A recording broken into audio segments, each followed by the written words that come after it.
A nombre del Instituto Nacional de la Economía Social, les damos la más cordial bienvenida a la conferencia marco de la Red Iberoamericana de Fomento a la Economía Social y Solidaria. Para dar inicio a este evento, nos acompañan en el Presidium, en representación de la Secretaria de Relaciones Exteriores, Joel Hernández García, Subsecretario para Asuntos Multilaterales y Derechos Humanos.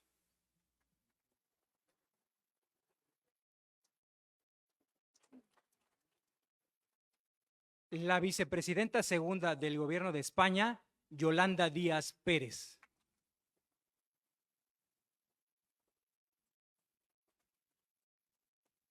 El Subsecretario de Trabajo y Previsión Social del Gobierno de México, Marat Bolaños López.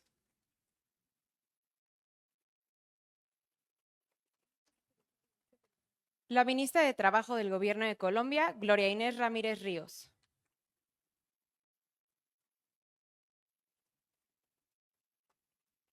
Por cuestiones en cambios de la agenda de último momento, el subsecretario de Hacienda y Crédito Público, Gabriel Llorio, y el subsecretario de Inclusión Productiva y Desarrollo Rural, Hugo Raúl Paulín Hernández, no podrán acompañarnos esta mañana. Sin embargo, les mandamos un fuerte saludo desde aquí. Por parte de la Oficina de la Presidencia del Gobierno de Guatemala, Adrián Zapata.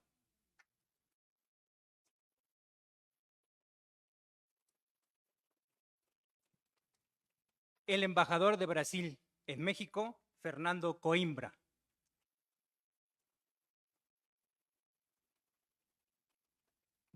Y el director general del Instituto Nacional de la Economía Social, Juan Manuel Martínez Lubier.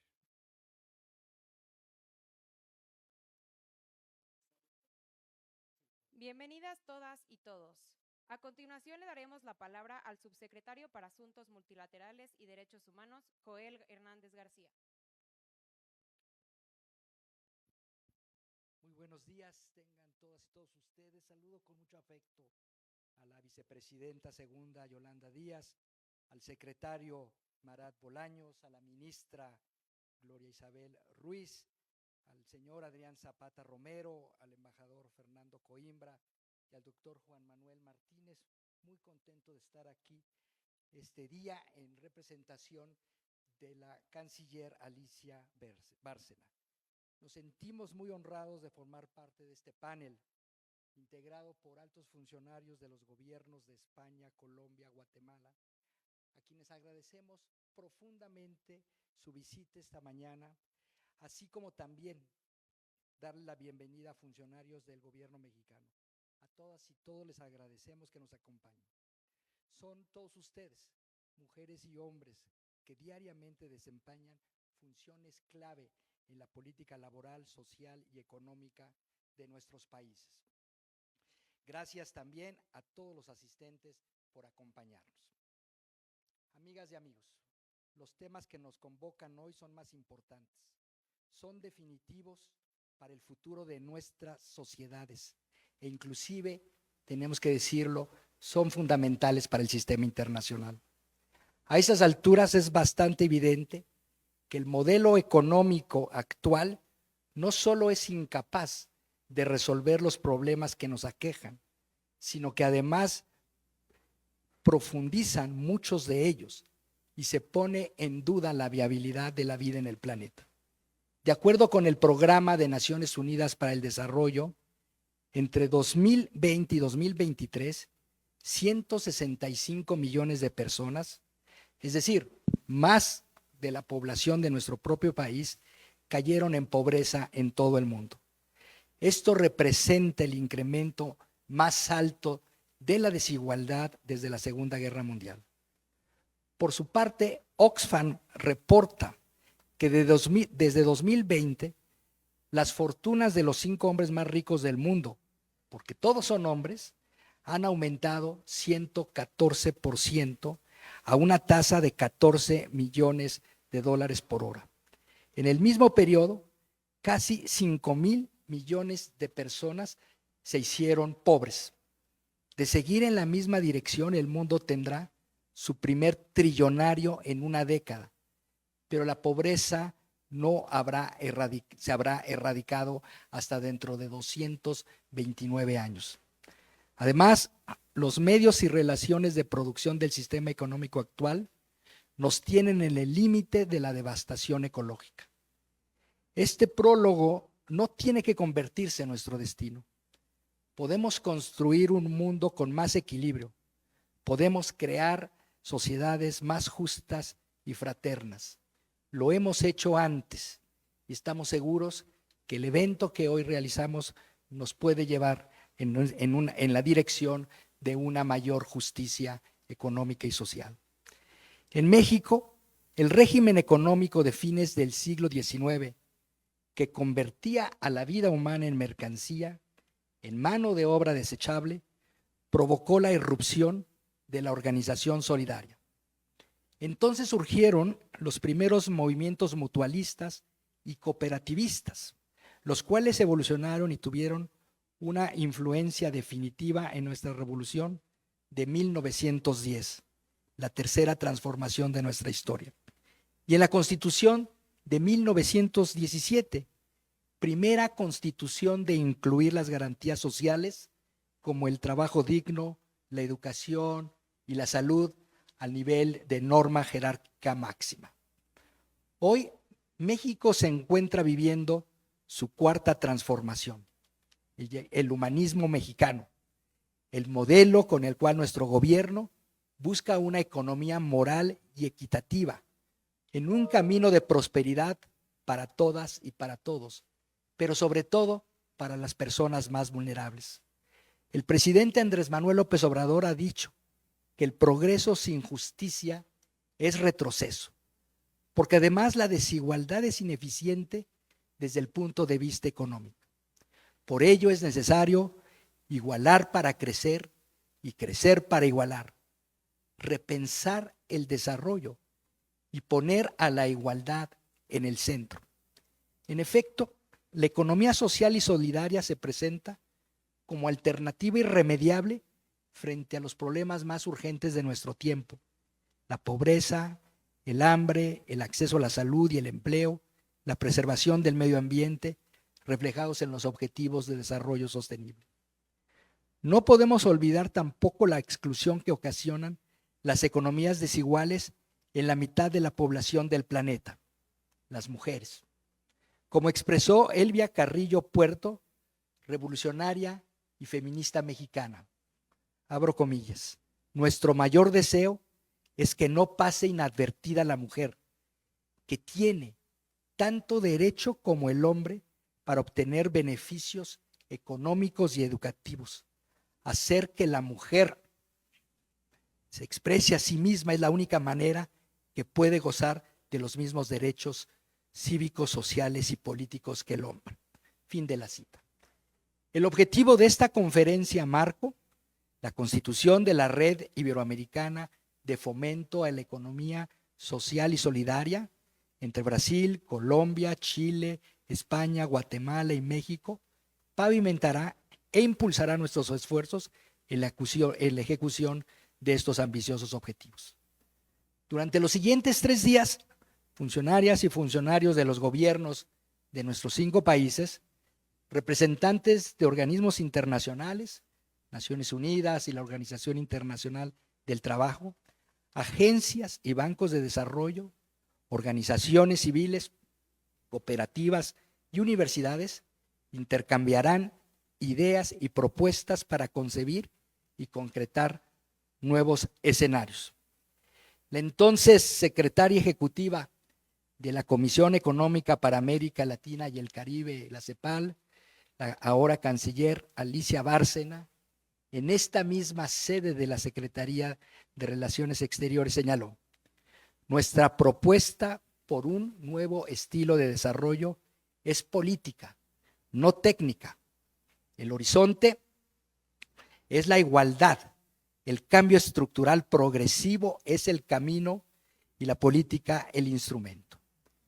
Los invitamos a pensar en grande, a desatar su compromiso en la búsqueda de políticas que generen modalidades de consumo y producción sostenibles, condiciones de vida y empleo dignos, que garanticen la seguridad alimentaria y la nutrición adecuada de nuestra población, que incorporen a grupos marginados a mercados y servicios públicos, que armonicen la actividad económica con el medio ambiente. Reflexionemos entonces sobre maneras de reestructurar la relación entre el Estado, el mercado y la sociedad, sobre el papel de organismos y organizaciones internacionales, cada uno haciendo lo propio desde nuestras trincheras. Me gustaría terminar esta intervención parafraseando a Ricardo Flores Magón, precursor de la Revolución Mexicana, que ante las desigualdades de su tiempo escribió, se abren comillas, el bienestar de cada uno depende del bienestar de los demás.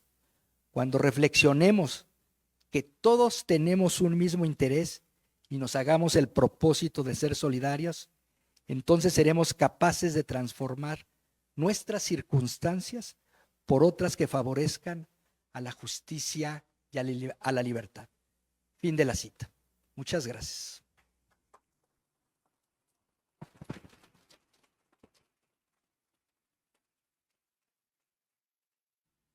Agradecemos las palabras del subsecretario Joel Hernández García.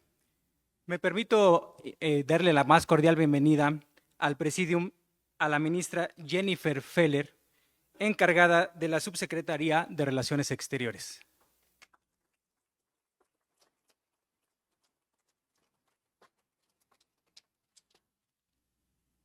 A continuación, escucharemos el mensaje de la vicepresidenta segunda del Gobierno de España, Yolanda Díaz Pérez. Adelante, por favor. Muchas gracias. Es un placer estar con ustedes hoy aquí. Quiero, si me permiten, secretario, subsecretario, saludar especialmente a la familia de la economía social española que nos acompaña hoy aquí y a todos y a todas ustedes. Quiero también señalar que para nosotros México es un país especial. No solamente es un país hermano, sino que es un país que no se explica España sin ustedes y no se explica México también sin nosotros. Lo digo justamente tras el transcurso de 85 años en el que los exiliados y exiliadas españoles han sido acogidos por su país y han hecho posible que parte de lo mejor de nuestro país tuviera futuro y viera también como parte de la intelectualidad de nuestro país pudiera desarrollar su vida con cierta dignidad. Yo quiero hoy aquí darles las gracias por la acogida, por permitirnos trabajar en su tierra, en su país, y quiero citar ese poema de Octavio Paz, de Hablo de la ciudad, en el que nos señalaba que México es esa ciudad en la que todos soñamos y que mientras estamos soñándola está cambiando sin cesar, ¿no? Por tanto, México es especial para todos y todas nosotras. Hoy permítame también darle las gracias a los compañeros y compañeras que están aquí.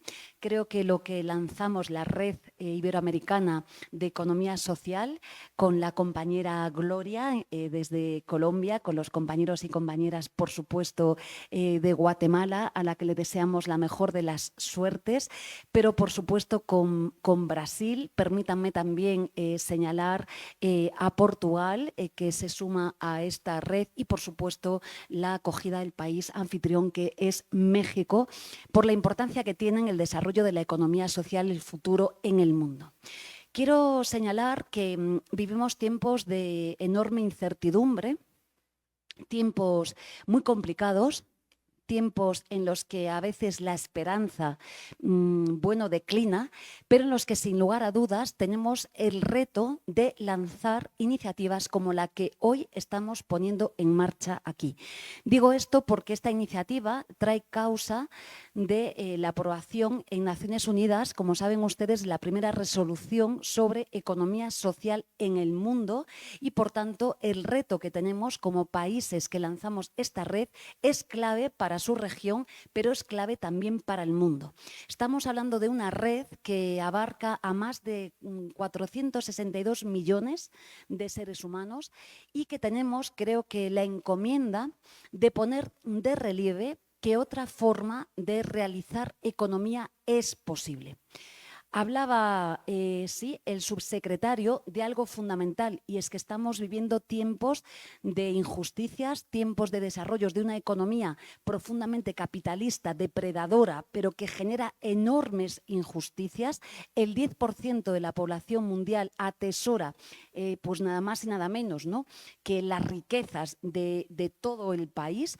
Y creo que hay una economía que es no convencional, una economía que viene desde abajo, que es horizontal, que es solidaria, que es feminista, que, como dice el presidente López Obrador, releva esto que tiene que ver con el humanismo mexicano. Es una economía como la economía social, que es profundamente transformadora y que tiene unos retos que nada tienen que ver o que nos alejan del modelo hasta ahora conocido en el mundo como único posible. Lo decimos en España, en el que la economía social tiene un peso muy relevante. El 10% de nuestro PIB es economía social, atesora a más de 2,5 millones de personas, más de 42.000 empresas que están vinculadas a la familia de la economía social, pero en el que de alguna manera tenemos el reto de distribuir la riqueza, tenemos el reto desde esta red de abarcar los desafíos globales.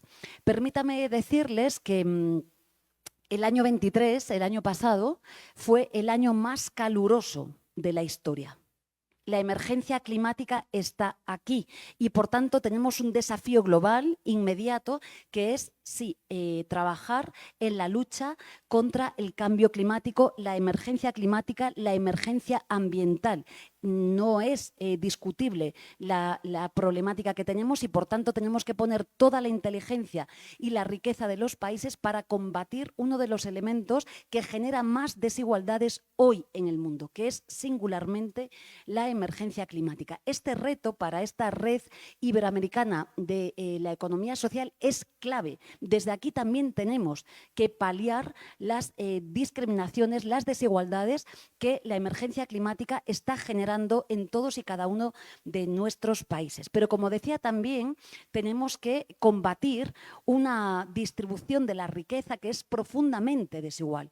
Y aquí me permito señalar que la economía social tiene unas claves que la hacen singularmente diferente. Quizás la economía capitalista está regida por un mundo rápido, un mundo en el que vemos cómo transitan a una rapidez inusitada fondos de inversión que van transitando de una empresa a otro, seguidos sencillamente por el lucro y el interés del reparto de dividendos abusivos, pero en el que no hay anclaje en los territorios y en los que apenas se produce nada. Es decir, no hay producción de bienes y servicios, a diferencia de lo que está provocando y lo que produce, o lo que debería de producir, o lo que hace ya en nuestros países la propia economía social, que, digamos, es la antítesis de este modelo de desarrollo, que a veces es un modelo, como digo, que es profundamente desigual.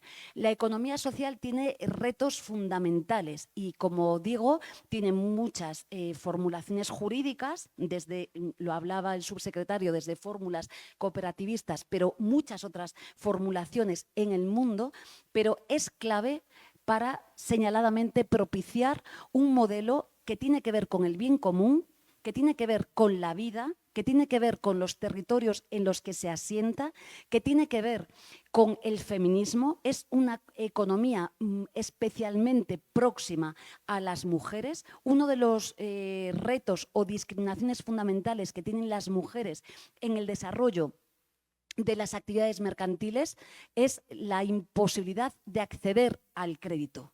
Esto es un dato singular que, sin embargo, que se palía con fórmulas que tienen que ver, como digo, con la economía social.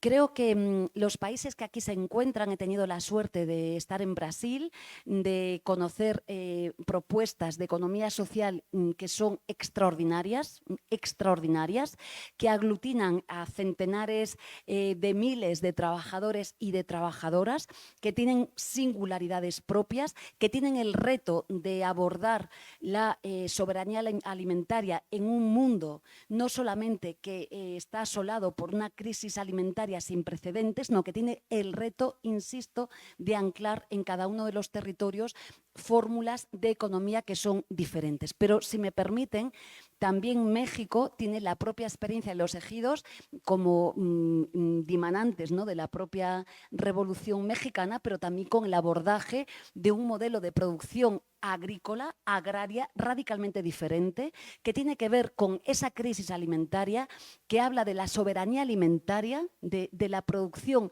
de modo diferente y que tiene que servir de aliciente para otros países. Yo creo que lo que hacemos hoy es de una extraordinaria importancia. Voy a terminar ya señalando que en nuestro país la economía social ha tenido un impulso muy fuerte. Hemos presidido la Declaración de Luxemburgo en tiempos de pandemia, en momentos muy difíciles, en el año 20, y a pesar de ello fuimos capaces de sumar a la familia de la economía social a 18 Estados miembros de la Unión Europea. Teníamos tan solo 8, a pesar de vivir en pandemia, lo hemos conseguido. Ahora ya son más de 21, son creo que 23. Hemos presidido la presidencia europea y también hemos trabajado fuerte y publicamos las conclusiones para el lanzamiento de la economía social en Europa, y creo que ahora el lanzamiento de esta red iberoamericana es clave, y además lo acompañamos con un plan estratégico que hemos centralizado en los cuidados, con una inversión pública sin precedentes en nuestro país, que bueno, tenemos la oportunidad de cambiar la forma de hacer economía, insisto, una economía que no es depredadora, que es cooperadora, que es solidaria y que se rige por otros criterios que no son los propios de las economías capitalistas y, por tanto, de la desigualdad, generadoras de desigualdad en el mundo. Yo termino señalándoles que hemos también lanzado el Consejo de la Economía Social en nuestro país, que llevaba más de 10 años absolutamente paralizado.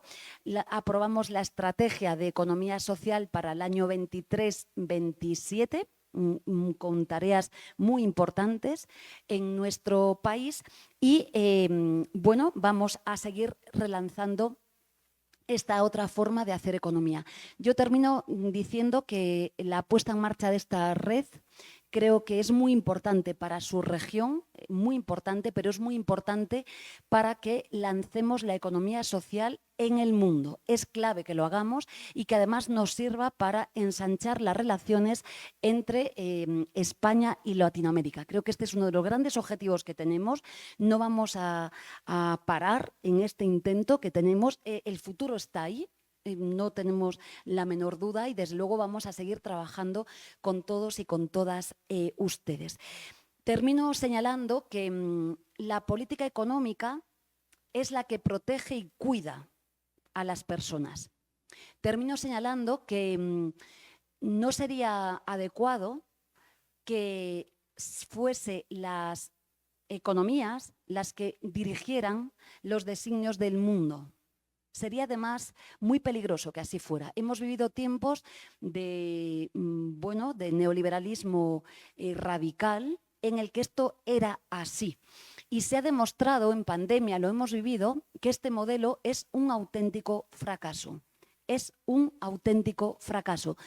Hemos aprendido en pandemia y en nuestro país, si me lo permiten, que justamente es al revés, que es practicando políticas públicas que van en la dirección opuesta, que tienen un frontispicio, que es reducir la desigualdad, como mejoramos en todos y cada uno de nuestros países. Y, como decía el subsecretario, son políticas mucho más eficientes también en términos económicos. Fíjense, en mi país hemos dado una batalla desde que llegamos brutal por la subida del salario mínimo. Es una batalla que siempre digo que era real.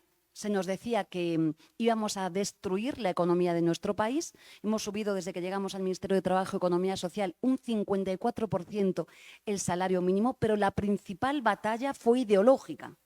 Era convencer a todas esas gentes y esa economía ortodoxa que decía que subir el salario mínimo era malo para nuestro país y que además se iba a producir una hecatombe en España.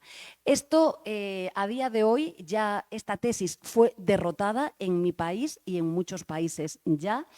Y lejos de lo que nos decían, tenemos un país hoy que tiene un récord de ocupados.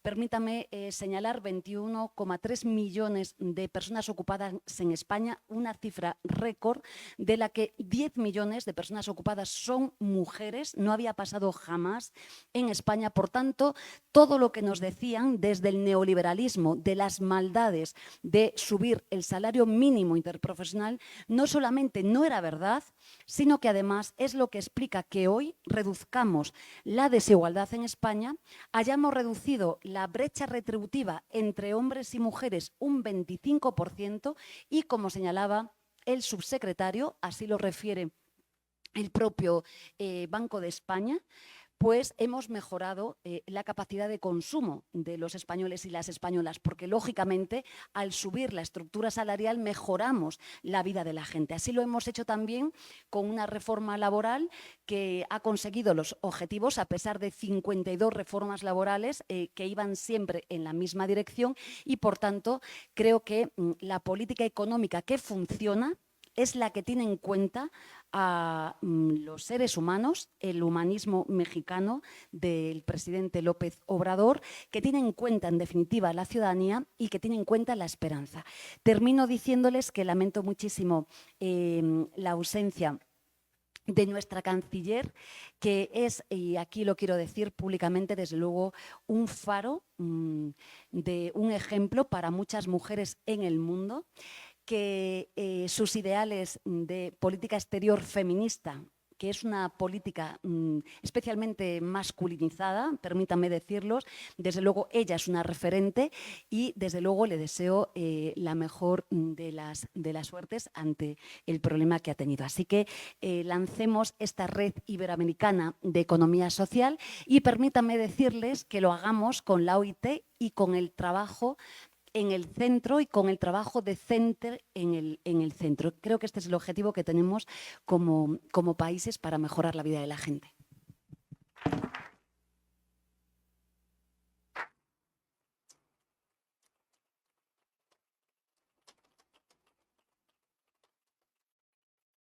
Muchas gracias, vicepresidenta Yolanda Díaz Pérez.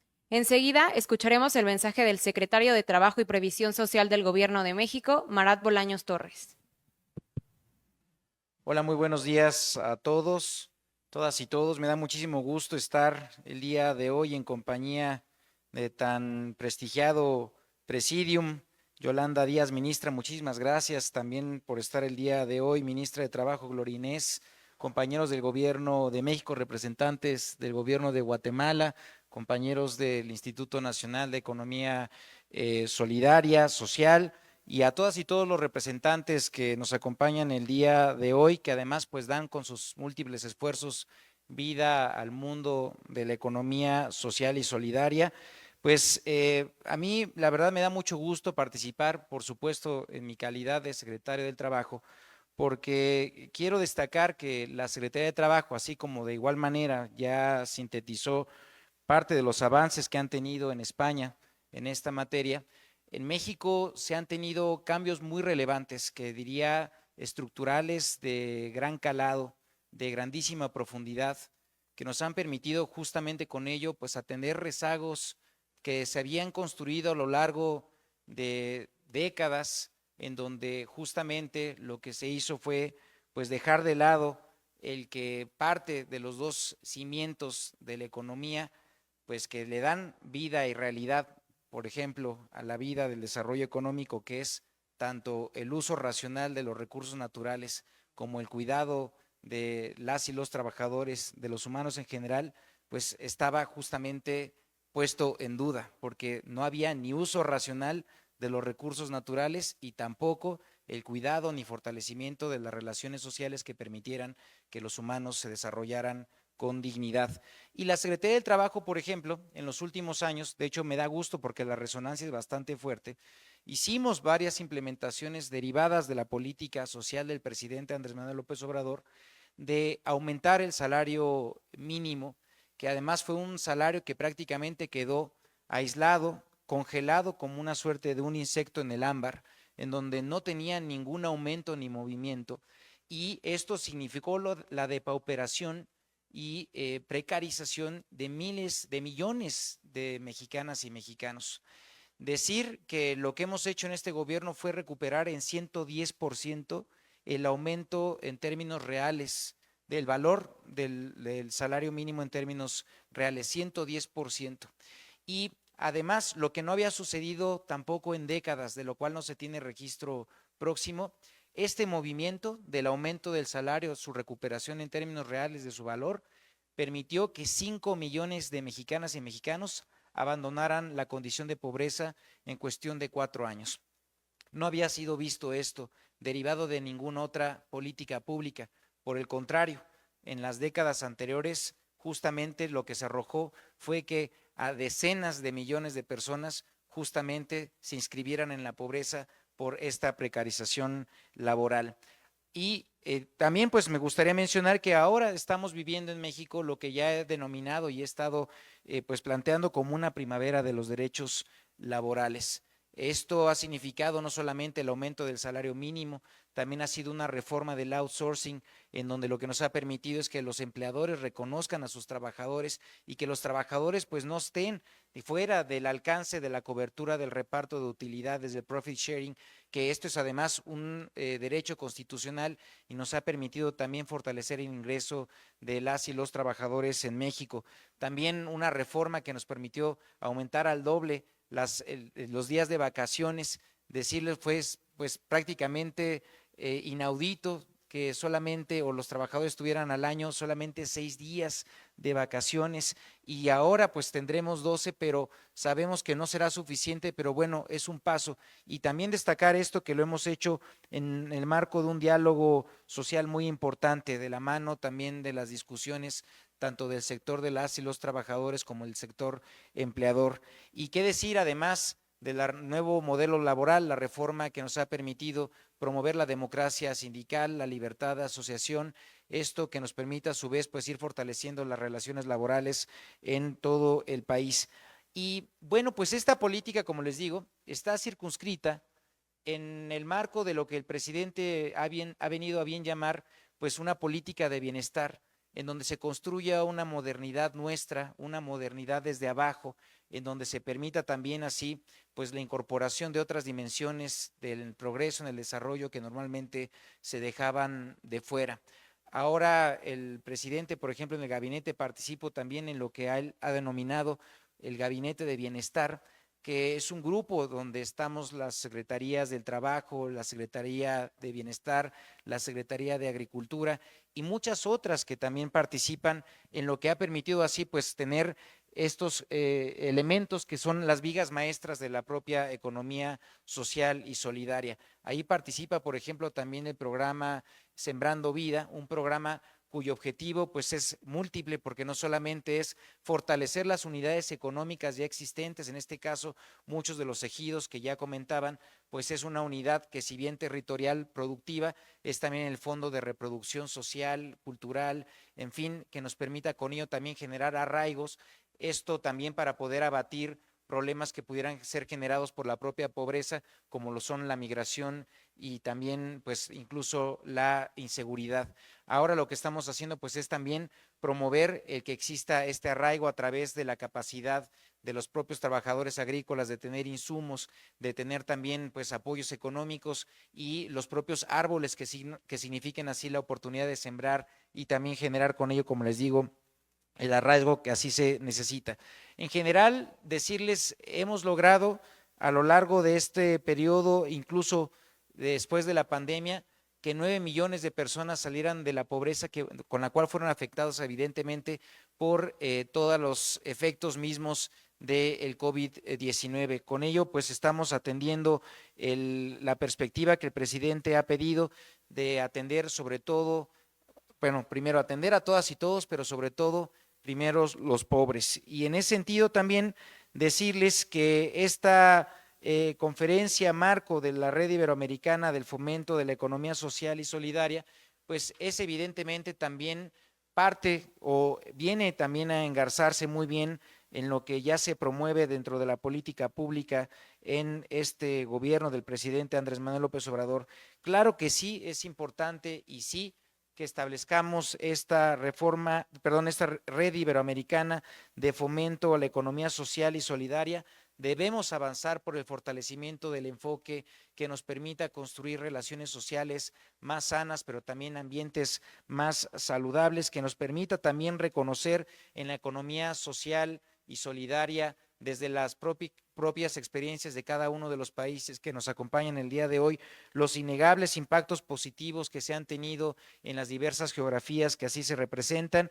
Y bueno, pues también reconocer lo que ya en México desde hace varias décadas está incluso constitucionalmente, que el propio sector social genera con ello un amortiguamiento muy importante dentro de la economía y así debemos seguirlo promoviendo. A nivel internacional creo que tenemos varios objetivos todavía por seguir fomentando, implementando, es el caso de la Agenda 2030 y en ese sentido también pues con una cobertura y una promoción a través de esta red pudiéramos alcanzar con el propio objetivo. Y no debemos olvidar que en el fondo lo que estamos haciendo es para construir una sociedad más justa en el presente que nos permita pues hablar de un futuro con mayor dignidad y también con mayor igualdad. Lo que queremos es que vayamos construyendo, como bien les decía al inicio, una modernidad nuestra, una modernidad desde abajo que nos permita tener así también relaciones sociales más justas y equitativas. No me queda más que decirle a todos, a todas y todos que están el día de hoy formando parte de esta red, que tengamos mucho entusiasmo, que hagamos nuestro mejor esfuerzo, porque no solamente están dentro de los esfuerzos que se realicen el día de hoy depositadas las esperanzas para la construcción de un futuro inmediato, sino también el de millones y millones de mujeres y hombres que a lo largo de todo el mundo, pues evidentemente tendrán así la herencia que nosotros dejemos con el esfuerzo de nuestras políticas públicas implementadas. Agradecerles a todas y todos porque me parece que esta red lo que hace es consolidar lo que es ya un sentido común, que no podemos seguir haciendo las cosas como se habían estado haciendo y que tenemos que transitar a un mundo en donde podamos así permitir que todas y todos nos desarrollemos con mayor dignidad y con mayor justicia social. Pues enhorabuena a todas y todos y cuenten con el Gobierno de México, con la Secretaría de Trabajo para poder apuntalar los trabajos de esta red por la economía solidaria y social en toda América Latina, pero también en Iberoamérica y en general en el mundo. Muchísimas gracias.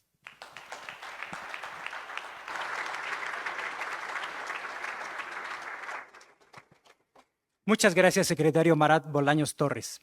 A continuación, escucharemos el mensaje de la ministra del Trabajo del Gobierno de Colombia, Gloria Inés Ramírez Ríos. Muy buenos días para todos y todas.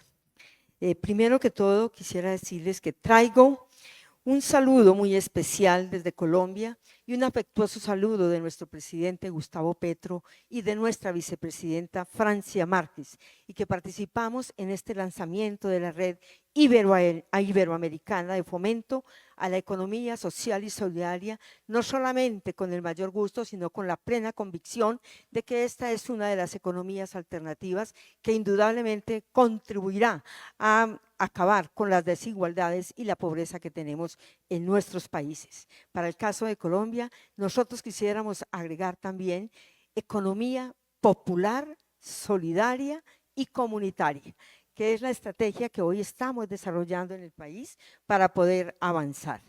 Lo segundo es que permítame que transmita un reconocimiento y las gracias a México, a todos sus habitantes y en especial al gobierno mexicano y al presidente Andrés Manuel López Obrador por el apoyo que le están dando al proceso de paz que está haciendo Colombia con el Ejército de Liberación Nacional y que indudablemente están contribuyendo a nuestro objetivo central de llegar a una paz total, pues sin paz no podemos avanzar.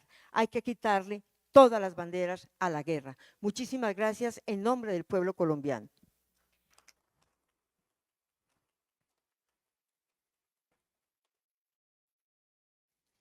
Para el gobierno del cambio, la economía popular, solidaria y comunitaria es un eje fundamental para avanzar en la justicia social del país y es una herramienta fundamental para el cumplimiento de los acuerdos de paz y de esta manera poder avanzar hacia la paz total. Y como lo señala la OIT en la conferencia del año 2022, se debe integrar la economía social y solidaria en las estrategias nacionales de desarrollo, de recuperación y empleo digno y decente para hacer realidad las políticas sociales y la justicia ambiental.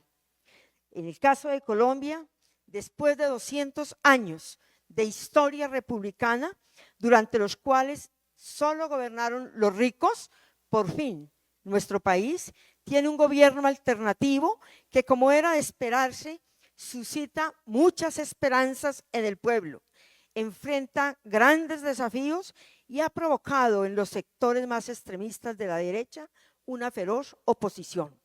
En un mundo que cada vez se caracteriza por cambios en los más diversos campos, ellos aseguran que todo está bien y que no hay nada que cambiar. Somos claramente nosotros estamos trabajando para que efectivamente ese cambio que votaron las mayorías de los ciudadanos se haga realidad. Nuestros opositores no se oponen aparentemente, hablan de querer acompañar los cargos, pero para ellos el único camino es seguir como siempre. Dicen estar por la paz, pero le hacen toda clase de objeciones a la política de paz total que estamos trabajando. No niegan la importancia de proteger el medio ambiente, pero se oponen a que se toque el negocio del petróleo y el carbón. Hablan de política social, pero se oponen a todas las reformas que buscan favorecer las mayorías, en especial a los más vulnerables. En el fondo, pretenden es que apliquemos la política del gato pardo, cambiarlo todo para que todo siga igual, pues nuestra voluntad y decisión es cambiar, es transformar. Lo que se trata ahora es de unir las más amplias fuerzas para poder conjurar los peligros que nos amenazan, convencidos como estamos de que nadie va a salvarse solo y que lo único que puede salvarnos es la lucha común por unos mismos objetivos, dignificar la lucha y proteger la vida. Como saben bien y como lo señalan los estatutos de la red, la economía social y solidaria no solo es un instrumento de inclusión económica para sectores sociales tradicionalmente excluidos, sino que es un modelo de desarrollo integral, más democrático, igualitario y sostenible, y así lo ha entendido el gobierno del cambio. Por ello, en el Plan Nacional de Desarrollo 2022-2026, Colombia, potencia mundial de la vida, se propone adelantar cambios y acciones que respondan a las realidades de la población colombiana y sobre todo hemos venido fortaleciendo todo lo que significa la unidad solidaria con el compromiso de implementar la agenda de la asociatividad solidaria para la paz y fortaleciendo y fomentando las diversas formas asociativas, populares y comunitarias, impulsando la inclusión social y productiva de las mujeres, de los jóvenes, de la población de proceso en reincorporación del proceso de paz, las personas con discapacidad, las y los campesinos, entre otras poblaciones. Los tenderos del barrio, los cuidadores, los artesanos, los empleados domésticos y otros oficios, por primera vez en la historia, tendrán un protagonismo clave en la reactivación económica del país. Por eso, con esta iniciativa buscamos la certificación de la economía popular, solidaria y comunitaria, la misma que durante todo este proceso de construcción hemos venido articulando a lo largo y ancho de nuestro país. Estamos convencidos que la economía solidaria, cooperativa y popular es un reto para impulsar la transformación hacia la producción sostenible con transición energética y la recuperación de los derechos de la naturaleza, el agua y la vida. Las organizaciones solidarias tienen presencia en todos los departamentos de Colombia y continúan aumentando su participación en diferentes sectores económicos. Es así como 61.805 organizaciones distribuidas en distintas formas asociativas renovaron su registro único empresarial y social, de las cuales 6,000 son organizaciones de economía solidaria. De estas, el 74% de la naturaleza cooperativa, el 17% de fondos de empleados y un 9% de asociaciones mutuales.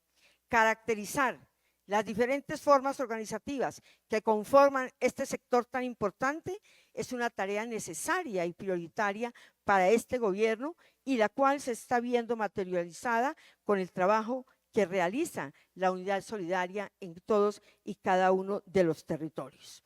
Tenemos también grandes desafíos, y dentro de estos desafíos están los cambios normativos y jurídicos que permitan una regulación que favorezca a esta economía popular, pero sobre todo necesitamos que hayan los apalancamientos financieros y técnicos que permita que las grandes mayorías nacionales, más de 13 millones de colombianos y colombianas que hoy están en la informalidad, puedan avanzar en el empoderamiento y en el fortalecimiento de sus ingresos en términos generales.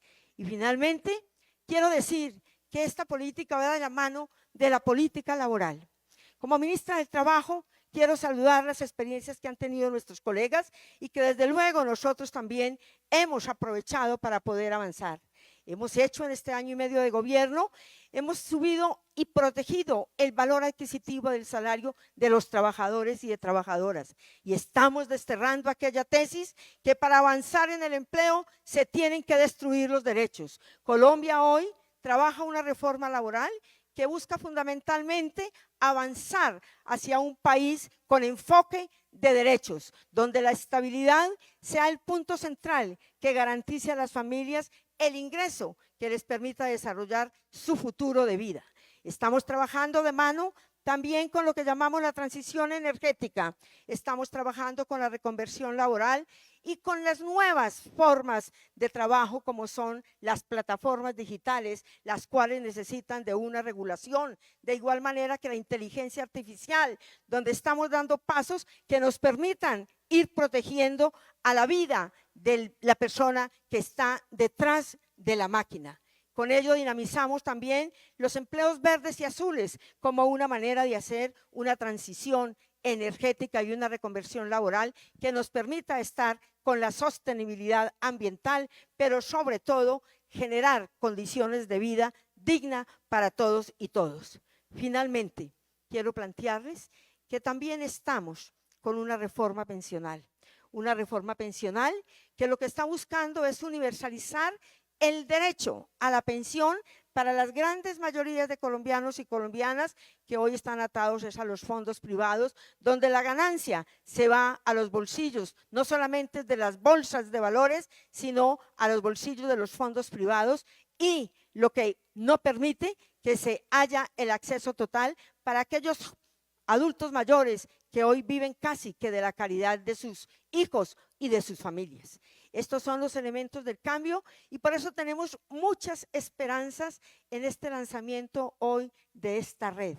Y como lo decía nuestra gran colega Yolanda, la Carta Iberoamericana que hemos lanzado por la justicia social y donde también acogemos los principios feministas y ecofeministas que son fundamentales para que el mundo avance como debe ser, con dignidad, con sostenibilidad, pero sobre todo con todo siendo potencia mundial de la vida.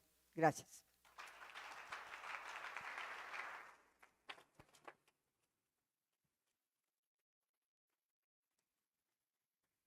Muchas gracias, ministra Gloria Inés Ramírez Ríos.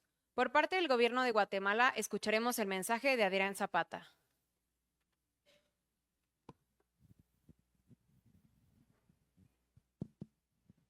Muy buenos días a todas y todos. Señora Vicepresidenta Segunda de España, señora Ministra de Trabajo de Colombia, señores secretarios y subsecretarios de Gobierno mexicano, señor embajador de Brasil, señor director del INAES. Pues yo quiero comenzar diciendo que el Gobierno de Guatemala apenas ayer cumplió 15 días de haber tomado posesión del cargo.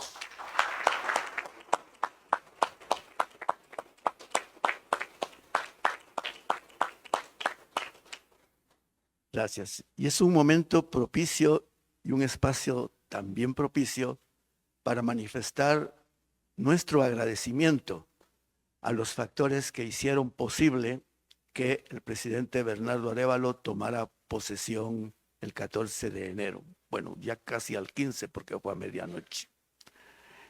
Y esos elementos, esos actores que hicieron posible eso fueron, y quiero comenzar por ello, el reconocimiento de la comunidad internacional, que de verdad fue unánime para garantizar que la democracia en Guatemala, que sin duda estuvo en un inminente y grave riesgo, pudo sobrevivir.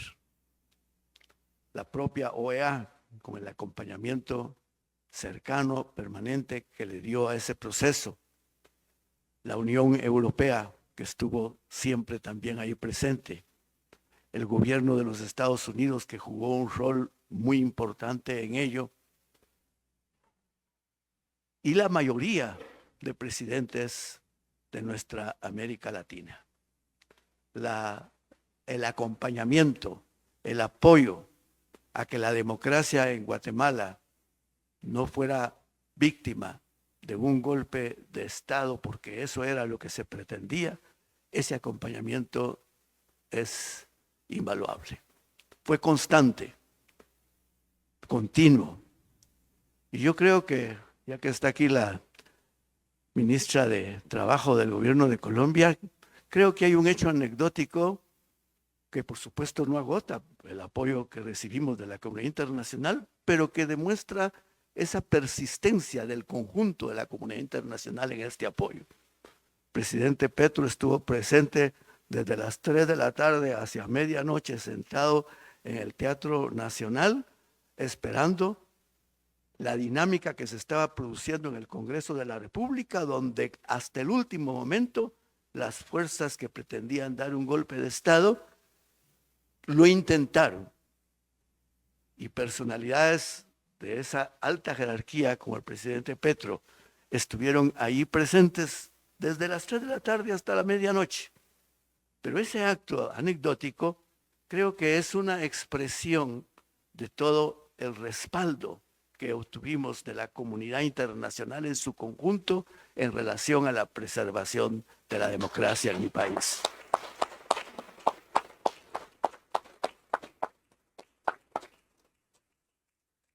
Pero sin dejar de valorar ese apoyo y ese acompañamiento que fue fundamental, pero no hay que dejar de tener presente el rol que jugaron determinados actores nacionales en la defensa de la democracia.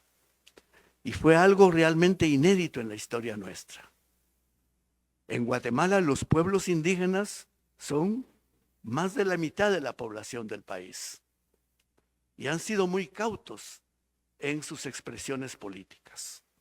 Pero en este caso, las autoridades ancestrales de los pueblos indígenas, que son la expresión más no beligerante, porque ellos no se caracterizan por eso, son formas de lucha distintas, pero la flor innata de los pueblos indígenas, las autoridades ancestrales fueron las que asumieron el liderazgo de la resistencia al golpe de Estado.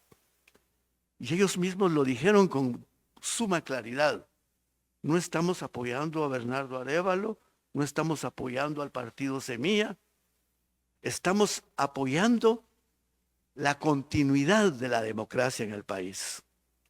Pero además dijeron de una democracia que secularmente nos ha excluido, pero que entendemos que en la medida en que esa democracia, a pesar de esa exclusión que hemos sufrido, si esa democracia perece, el escenario alternativo es catastrófico.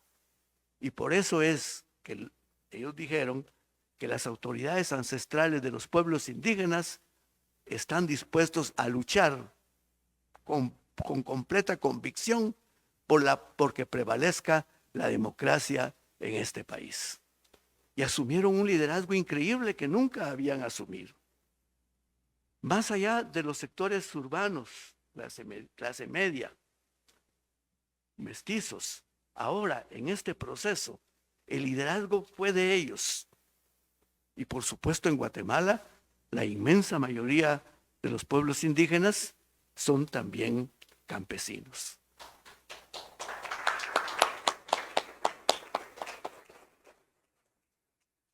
Sin ese liderazgo, y no se puede negar, Bernardo Arévalo no estaría en la presidencia.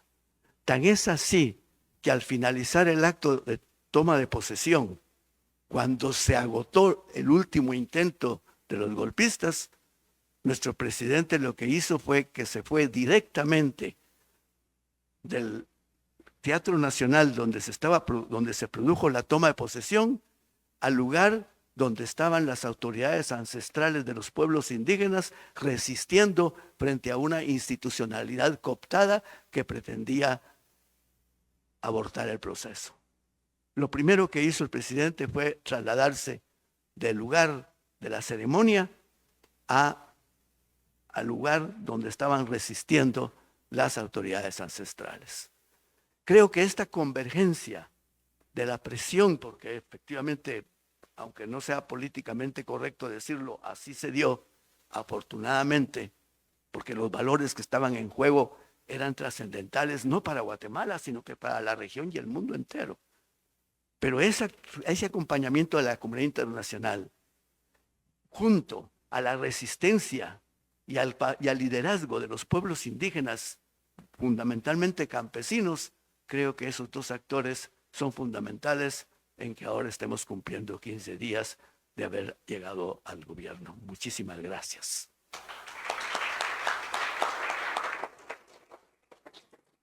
Y en relación al tema de la economía social, y esto me parece importante referirlo, las organizaciones campesinas y el presidente Arévalo, en el proceso de transición, con toda la incertidumbre que había sobre si se podría concluir o no, pero las organizaciones campesinas y el presidente Arévalo y su equipo realizó una labor de acercamiento e incluso de definir cuáles deberían de ser las reivindicaciones fundamentales del movimiento campesino, y de esas reivindicaciones fundamentales, con mucho realismo, con mucha madurez, entendiendo la correlación de fuerzas políticas existentes en Guatemala, cuáles podían ser las acciones inmediatas que el gobierno podía tomar en función de responder a esas reivindicaciones del movimiento campesino.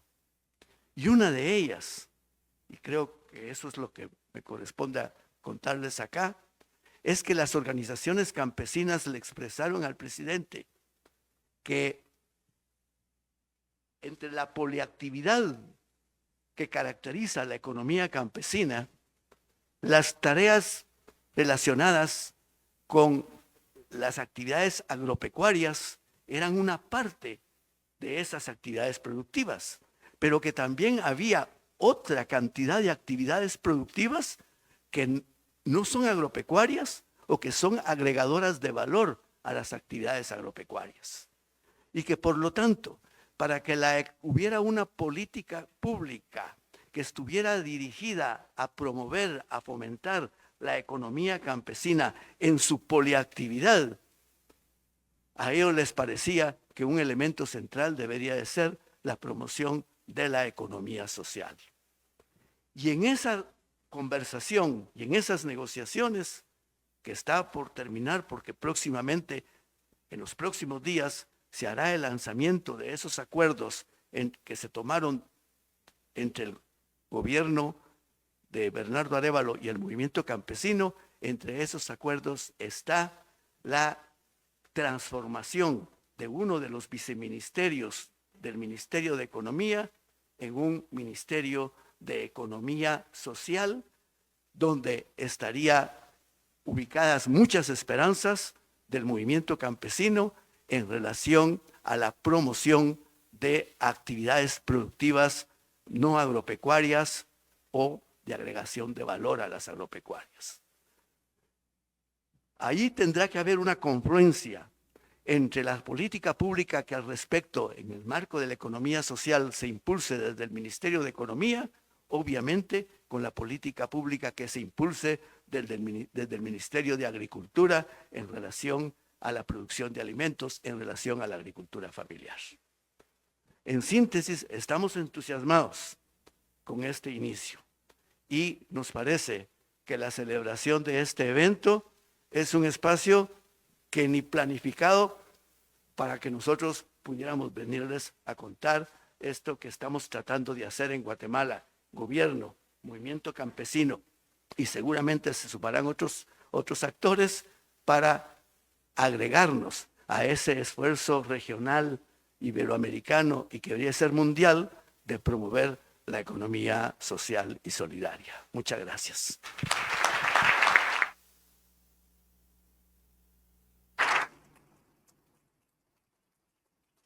Muchas gracias a Adrián Zapata por sus palabras. A continuación, escucharemos el mensaje del embajador de México en Brasil, Fernando Coimbra.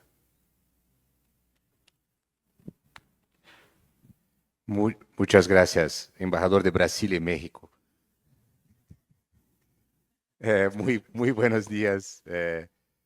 Quiero saludar antes de nada al distinguido presidium, a señora vicepresidente segunda, señora ministra de Trabajo de Colombia, al secretario de Trabajo, subsecretaria y subsecretario de la Secretaría de Relaciones Exteriores, director del INAE y por supuesto al orador que me precedió, al señor asesor especial del presidente de Guatemala. Señoras y señores, traigo antes de nada el saludo del ministro de Trabajo de Brasil y del secretario de Economía Solidaria, que no pudieron estar presentes el día de hoy como querían por motivos de agenda. Señoras y señores representantes de organismos y instituciones internacionales, trabajadoras y trabajadores aquí presentes, es con gran satisfacción y optimismo que me dirijo a todas y todos para expresar el entusiasmo del gobierno de Brasil de celebrar la creación de la Red Iberoamericana de Fomento a la Economía Social y Solidaria. Este es un momento muy especial, no solamente por la importancia económica y social y de promoción del trabajo decente y de los derechos sociales que esta red representa, pero también por la oportunidad de fortalecer los lazos culturales que nos unen como naciones hermanas. El gobierno del presidente Lula inició un mandato con retos grandes, teniendo en cuenta el desmonte institucional del Ministerio de Trabajo que ocurrió en gobiernos pasados. La área de la economía social y solidaria fue profundamente afectada. En ese sentido, el primer gran realización del actual gobierno fue la recreación de la Secretaría Nacional de Economía Popular y Solidaria, SENAES. Con ella fue posible retomar proyectos e iniciativas descontinuadas por las gestiones anteriores. En el año pasado fueron creadas 300 alianzas y asociaciones con cooperativas de economía popular. Además, logramos éxito en incluir el tema de la economía solidaria en el planeamiento estratégico plurianual y en el presupuesto de Brasil. En este gobierno es la Secretaría Nacional de Economía Popular y Solidaria que está a cargo de la negociación junto a los representantes de los trabajadores y de las empresas, de las reglas de protección de los entregadores y motoristas de aplicativo. Un proyecto de ley sobre este asunto será propuesto al Congreso Nacional brasileño muy pronto. Señoras y señores, tengo el gusto de decir que el gobierno de Brasil está convencido de que la economía solidaria y social no es solamente una expresión de nuestra visión económica compartida, pero también una manifestación de nuestros valores culturales colectivos, tales como la solidaridad, la cooperación y la inclusión. Creemos que la Red Iberoamericana de Fomento a la Economía Social y Solidaria puede unirnos en un esfuerzo conjunto para, además de proveer derechos sociales y desarrollo económico, preservar y celebrar nuestra rica herencia cultural iberoamericana. Quiero aprovechar este momento para agradecer muy especialmente a nuestros hermanos mexicanos por la iniciativa de abrigar esta reunión histórica y por su liderazgo. México desempeñó un papel fundamental al proporcionar un espacio donde podemos unir fuerzas, compartir experiencias y establecer una base sólida y necesaria para el crecimiento de la economía social y solidaria en nuestros países. Agradezco inmensamente por el compromiso y por la hospitalidad ejemplar, de la cual soy beneficiario desde hace 2 años y medio. Muchísimas gracias a todas y todos. Deseo profundamente que podamos seguir construyendo juntos un futuro de prosperidad, solidaridad y comprensión mutua. El futuro que queremos. Muchas gracias.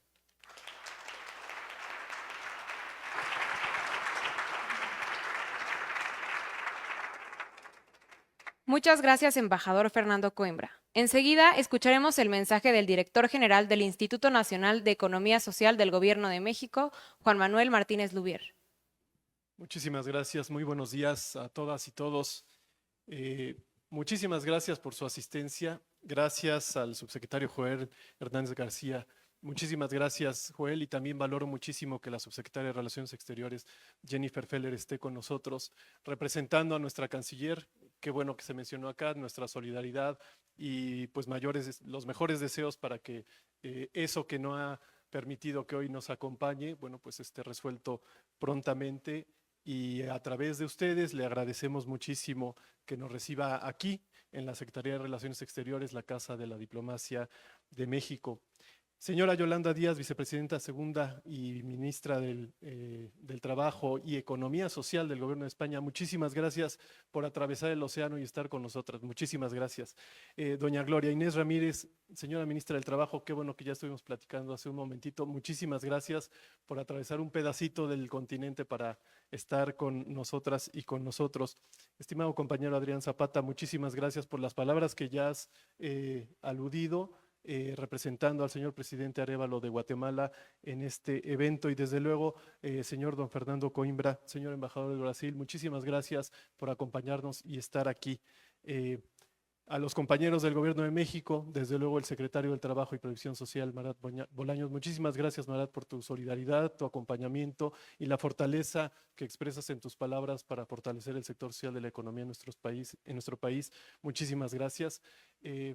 El subsecretario Paulín y el subsecretario Llorio fueron llamados a Palacio Nacional y habrían expresado un poco lo que yo también voy aquí un poco a filtrar sobre la fortaleza que sus iniciativas desde sus instituciones están encaminando. Y desde luego reciban un saludo de parte de nuestra secretaria del Bienestar, Ariadna Montiel, quien está atendiendo todos los temas de la emergencia social que tenemos en Acapulco, pero que justamente encabeza esta secretaría que en su establecimiento nuevo, en este crecimiento hacia tener una política de bienestar, como bien ha aludido el secretario Marat, encabezado por el presidente Andrés Manuel López Obrador, la lógica de la Secretaría de Bienestar tiene que ver con, primero, amainar la emergencia social que encontramos en 2018 y a través de sus programas complementar, acercarnos, llevar a elementos de justicia social,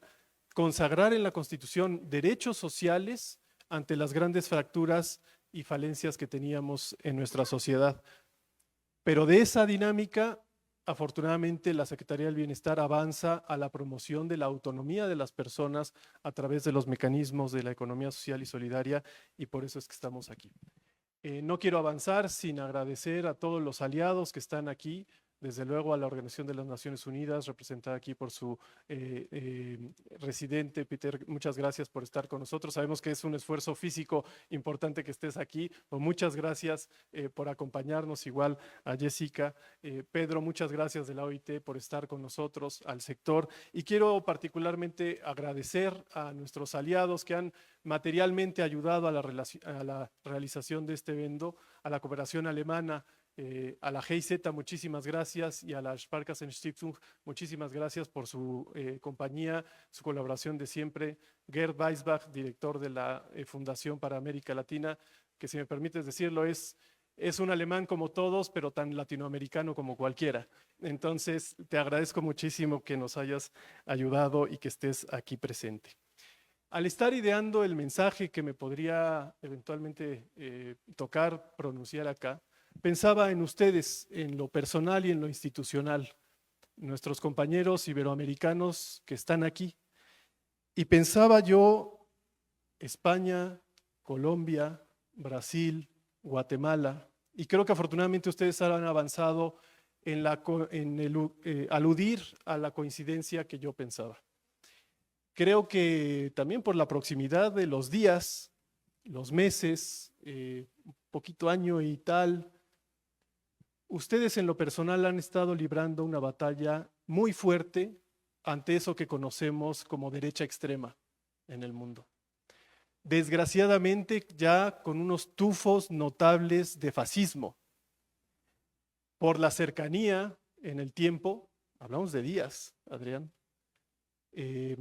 creo que la alegoría no es exagerada, ustedes todavía traen las heridas abiertas de resistir contra ese embate fatal que condiciona, sabemos bien, que empeora las condiciones de vida de las mayorías. Por eso, esencialmente, lo que yo quisiera aludir aquí es que estamos muy contentos, muy agradecidos, muy esperanzados, pero lo que quisiera yo subrayar es el proyecto político que tiene la economía social y solidaria. Ciertamente la economía popular y todas las concepciones que alrededor de la economía social compartimos, pero que están centradas en eso, en que las personas tomen a la economía en sus manos. Esa gran coincidencia que tiene la resolución de Naciones Unidas, el documento que ha generado la Organización Internacional del Trabajo para promover el trabajo decente, la formalización del empleo, pero especialmente la justicia social a través de la actividad económica, la economía social y solidaria tiene una vertiente. Que la OCDE y hasta el Foro Económico Global estén hablando de la urgencia del cambio de un modelo económico totalmente contrastado al que ha sido hegemónico en las últimas décadas, es una urgencia fundamental. Pero quiero resaltar el planteamiento del proyecto político de la economía social y solidaria. Desde luego, para hacer frente a esa derecha lacerante, que vuelve más frágiles a las sociedades, desde luego tenemos que fortalecer todos nuestros marcos normativos, nuestras instituciones que garanticen los comicios, los ejercicios de democracia política, sin duda alguna. Pero me parece que esa es una condición necesaria, pero todavía no suficiente. La anhelada democracia que queremos vivir no podrá llegar si no avanzamos en una democracia económica, que no tiene nada que ver con el credo liberal que habla de la competencia desmedida y la libre competencia es igual a democracia. No. Democracia económica es que las ciudadanas y los ciudadanos tengamos decisión sobre la economía. Y la gran pista de las decisiones, en esa unidad básica que se llama empresa, el capitalismo la ha hecho aislado a las mayorías y el boleto de entrada a ese espacio de decisión pues se llama capital. Capital, que es una abstracción, que es muy importante, es una herramienta sin duda alguna para el crecimiento económico y la generación de riqueza, pero no puede ser el protagonista de la historia del capital. Claro, lo ha sido hegemónicamente porque obedece a los intereses de muy pocos. Ya aludía muy bien el subsecretario Joel Hernández. 5, y yo diría ni siquiera que hombres, Joel, 5 machos detentan gran proporción de la riqueza mundial. Mientras eso ocurra, mientras el boleto de entrada a las decisiones sea el capital, las mayorías seguiremos excluidas y limitadas en nuestras posibilidades. Tenemos que cambiar el acceso a las decisiones por algo que sí tienen las mayorías. Y lo que sí tenemos las mayorías son nuestra capacidad de trabajo, nuestra capacidad de consumo en lo colectivo y desde luego nuestra resolución de necesidades financieras a través de entidades de la economía social que son tan fuertes como los bancos comerciales, pero que tienen una variable fundamental que es que se generan para resolver necesidades, no para buscar el lucro de unos pequeños y de unos cuantos. Ese proyecto político genera demócratas. Todos estamos buscando la democracia, pero rara vez nos preguntamos dónde están las escuelas de democracia.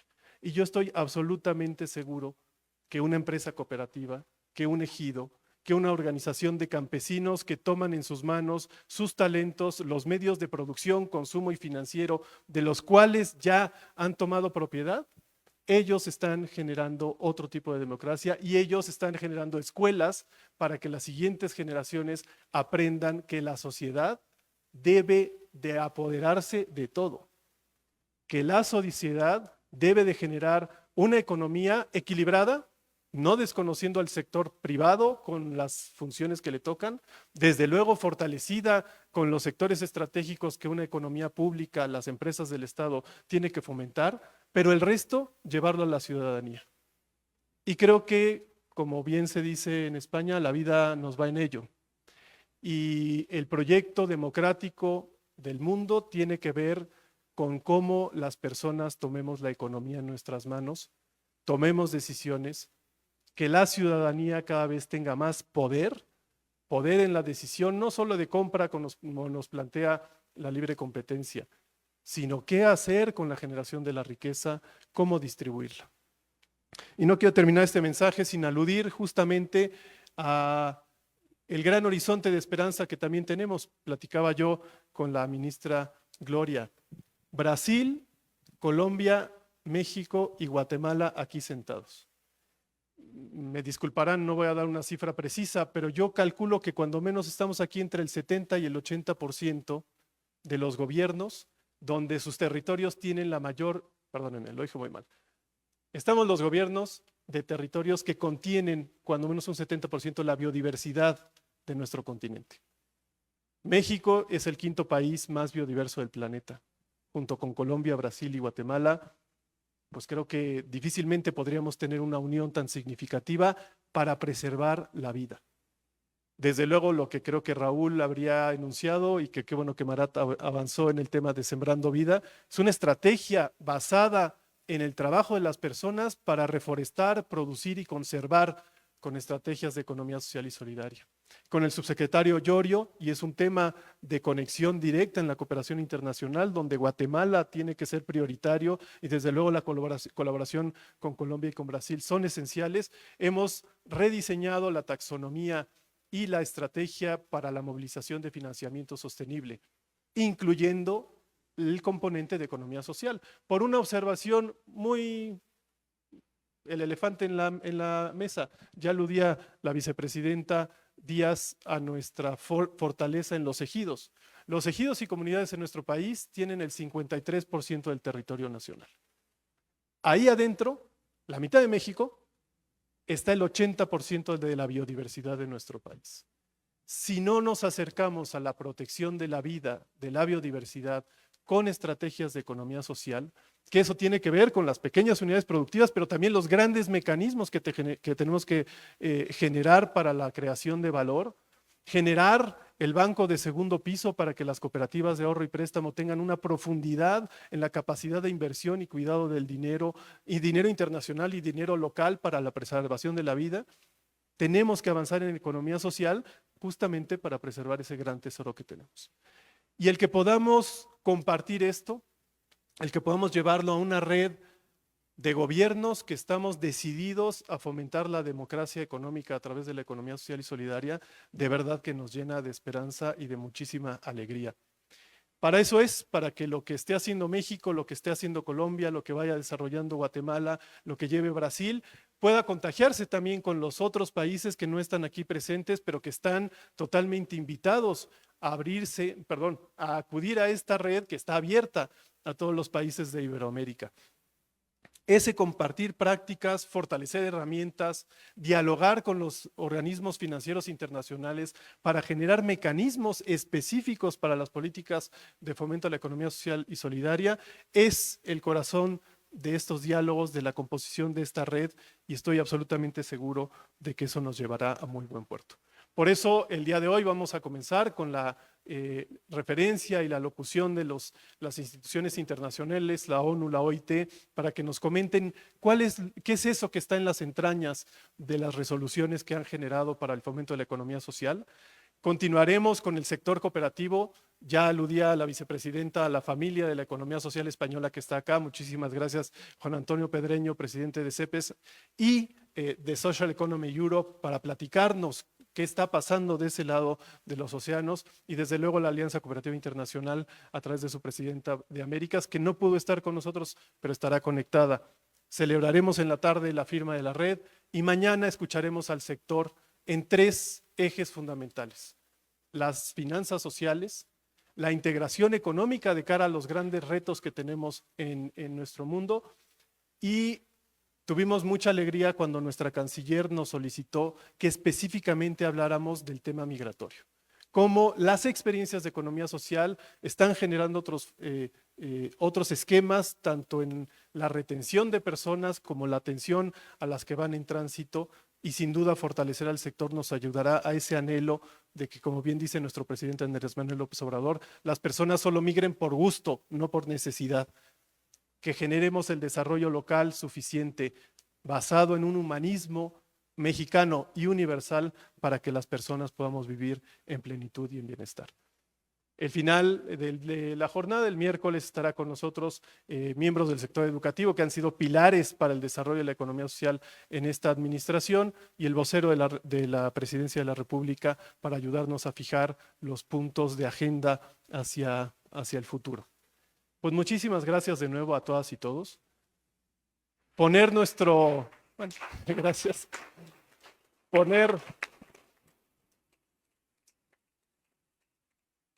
Poner nuestros talentos, nuestros medios, nuestros recursos, nuestra capacidad de idear el futuro basados en la convicción de que todos los seres humanos nacimos libres e iguales en dignidad y derechos, y de que dotados de conciencia y de razón hemos de comportarnos fraternalmente los unos con los otros, solidariamente las unas con las otras. Es un horizonte civilizatorio muy prometedor que nos llena de alegría, de esperanza, y contar con ustedes, con el sector, con las instituciones, con los gobiernos, para fortalecer esto que tiene que estar en el corazón de nuestras sociedades, de verdad nos llena de alegría y de optimismo. De nuevo, muchísimas gracias y que sean de mucho provecho estas jornadas.